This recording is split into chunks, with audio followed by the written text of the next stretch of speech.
Bonjour mesdames et messieurs les médias, merci pour l'opportunité que vous m'offrez de m'exprimer sur la situation sociopolitique qui prévaut actuellement au Togo.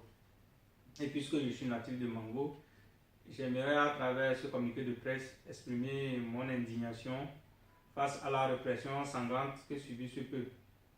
Moi, Kancho Kwanja Tinamou, membre de l'ONG L'Abri, natif de Mango, condamne avec la dure fermeté les barbaries atroces que le régime RPT-Uni ne cesse d'infliger à la population de Mango. Pas plus que longtemps, en novembre 2015, nous avons suivi les atrocités du régime RPT-Uni face à notre opposition au projet de réinstauration de la faune que ce régime voulait nous imposer et qui devait nous priver de nos terres cultivables. Les marches pacifiques de contestation organisées dans ce sens ont été réprimées, faisant état des morts, des blessés et des exilés. À ce sujet, les arrestations continuent jusqu'à nos jours. En cette année 2017, le 20 septembre, le peuple de Mango, qui se joint à l'appel patriotique qui réclame le retour à la Constitution de 1992 et le départ de Faure Gnassingbé du pouvoir, se retrouve de nouveau sous la répression sanglante du régime cinquantenaire RPT-Uni. Nous comptons encore des morts par balles, par noyade, des blessés et des réfugiés.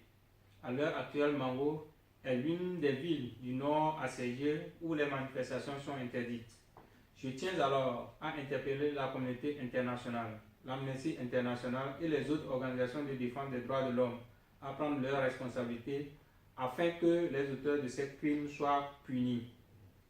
En revanche, je m'adresse à ce régime dictatorial pour lui faire savoir que nous, peuple de Mango, sommes valeureux, courageux et résistants à toute agression. Par conséquent, nous ne céderons jamais sous vos menaces à ce que nous réclamons de droit et de façon légitime. Notre pays, le Togo, doit prendre son destin en main. Le peuple togolais vous a accordé sa patience à travers plusieurs accords, l'APJ, accord politique global. Il vous a accordé son pardon pour les crimes commis dans le passé à travers la CVJR, Commission Vérité, Justice et Réconciliation. Mais vous, par contre, ne l'avez jamais servi. Vous lui avez démontré, au contraire, votre ingratitude, votre sens d'irresponsabilité, en ne prenant pas en compte ses attentes. Pour cela, nous n'avons pas besoin d'un quelconque référendum, encore moins un dialogue qui ne constitue que vos nouvelles stratégies pour endormir l'esprit du peuple togolais afin que vous puissiez renforcer de nouveau votre capacité de maintien du pouvoir. Un régime vieux de 50 ans et dirigé par une seule famille nous fait revivre la période des royaumes où le roi était considéré comme un dieu. Cette servitude, nous ne pouvons pas l'admettre en ce 21e siècle. Par conséquent, nous devons la détruire et la bannir. Pour que la liberté mentionnée dans la devise de notre hymne national soit une réalité, nous devons faire tomber les chaînes sans protocole. À mes frères et sœurs du Togo en général et de Mango en particulier, à l'heure où je m'adresse à vous, je me rends compte que tout un chacun de nous a pris conscience qu'il faut se débarrasser de ce régime qui nous a assujettis depuis plus d'un demi-siècle. D'où la naissance de cette révolution qui a commencé le 19 août 2017. Pour que ce soulèvement populaire soit une réussite, nous devons nous mobiliser massivement, faire preuve de courage devant toute épreuve, construire et converger nos idées vers de nouvelles stratégies de contestation afin d'asséner un coup mortel au système RPT-Uni dans un bref délai.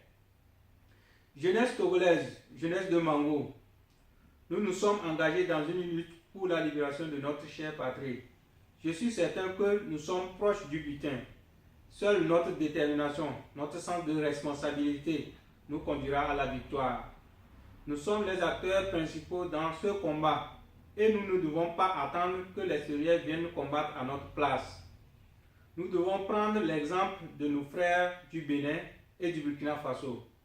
Nous savons bien que le système togolais est le plus ancien et le plus enraciné de la sous-région. Cependant, à cœur vaillant, rien d'impossible.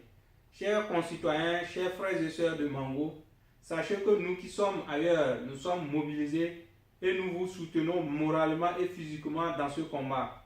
Je lance alors un appel solennel de rester unis et de poursuivre les marches de contestation afin que nous puissions nous libérer à jamais de ce régime tyrannique. Fait le 3 décembre 2017, Kantio Kwandia Tinamo, la lutte continue pour la libération du Togo. Je vous remercie.